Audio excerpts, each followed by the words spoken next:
Hi friends, log on to my website fastbeam.com and talk to me on the forums. Also, don't forget to follow me on Instagram. Well, just don't look at that motorcycle right in front. What have they done? Like, really? Anyways guys, welcome to another vlog. I am riding this brilliant Yamaha FZ25, which happens to be a long-term motorcycle for us here at Motorbeam, already doing 100 kilometers per hour. Motor is very punchy, has good amount of low-end punch as well as a mid-range. Top end is also exciting, so a perfect commuter motorcycle for slightly faster commutes. Well, here we are yet again, and as you can see, I'm enjoying myself on this motorcycle because what I really like about this machine is the fact that it's so easy to ride, it's so nimble, it's so agile. It doesn't pretend to be a sports motorcycle because it's not. It's just a commuter motorcycle with more power, and it will do very well in the city. It will do exceptionally well on the highway as well, as long as you really don't push it too much. And the suspension is compliant, it's not very stiff, so obviously the handling isn't the best like you would expect from a Yamaha, but hey, everything can be forgiven because this is a motorcycle which is priced attractively too.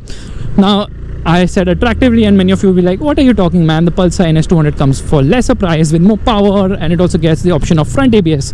Then there's the Apache 200, which gets the option of both front and rear ABS, and finally it's available now. And the Apache also produces similar amount of power and torque. So why should you buy the Yamaha? Well, the Pulsar is a nice motorcycle, no denying the fact. But the Apache is even better, at least the race edition, because for me, if you're giving ABS, give both front and rear ABS. The Yamaha lacks it, but the Yamaha is a very fun to ride motorcycle, and there are many people who just want to buy a Yamaha who would never want to buy a Bajaj because they are such huge fans of Yamaha. They don't see anything other than Yamaha only, and these are the kind of people who would really enjoy riding the FZ25 because it's a refined motorcycle. The vibrations are well curtailed.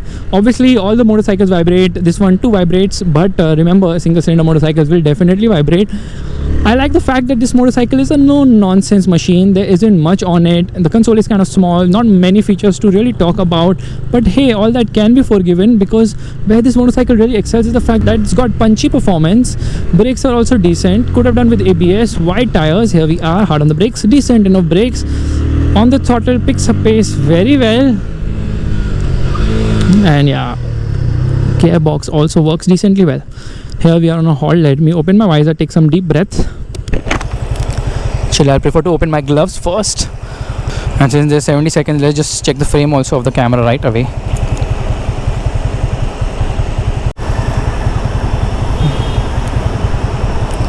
So yeah, everything's good. Will we give it the beans? Obviously we will, yeah. Indicator off, first gear on, not standing on the zebra crossing, FYI, and visor down. Let's go. Can't really give it the beans. People will turn right away. No, nobody turned right. That's interesting. Anyways, the mid-range is nice on this machine. I like how it sounds throaty, and there aren't many vibrations even when I pull it in the top end. And this is a long-term motorcycle here in Motorbeam, and the funny thing is that it needs servicing, but isn't that bad right now.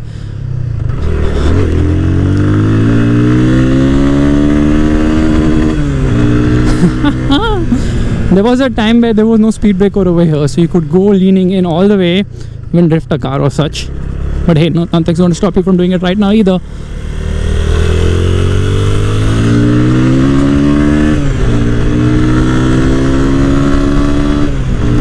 This motorcycle is absolutely no nonsense.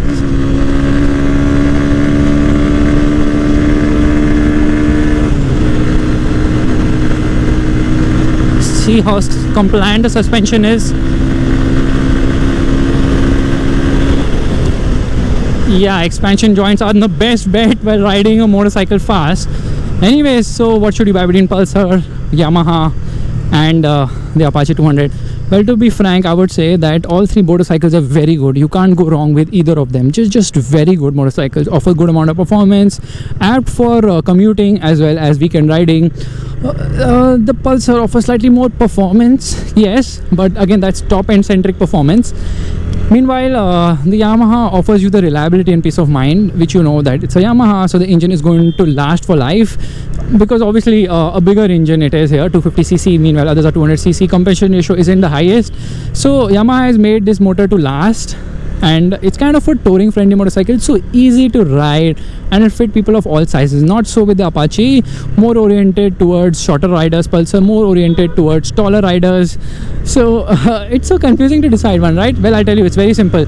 If you're a short rider, buy the Apache, and if you want ABS, which you should be getting on a motorcycle nowadays, then opt for the Apache Ice Close. The Pulsar also gets a front ABS. The Pulsar kind of feels old now because it's the same motorcycle which was launched in 2012, not got many changes as such. I mean, it's the same motorcycle as before, same 23.5 horses and 19.2 Newton meters of torque, so not much has changed on the Pulsar.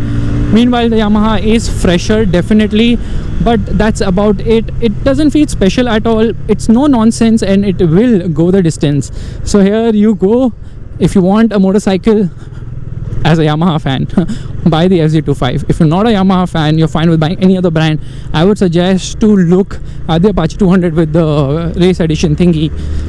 Feels really nice to ride the Apache, because again it's very throaty as such. And this was absolutely random, me talking while riding any crap. I'm so sorry for that.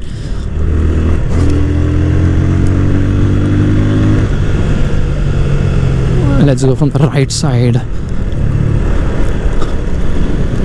It's just about peace of mind. If you want utmost peace of mind, close your eyes, get the FZ. Doesn't try to do too much. It doesn't have the most power or torque or nothing of that sort. It will just do all the duties peacefully without stressing much about it. And right now, as I come to a stop here, Motorbeam is shooting. On the right, I can see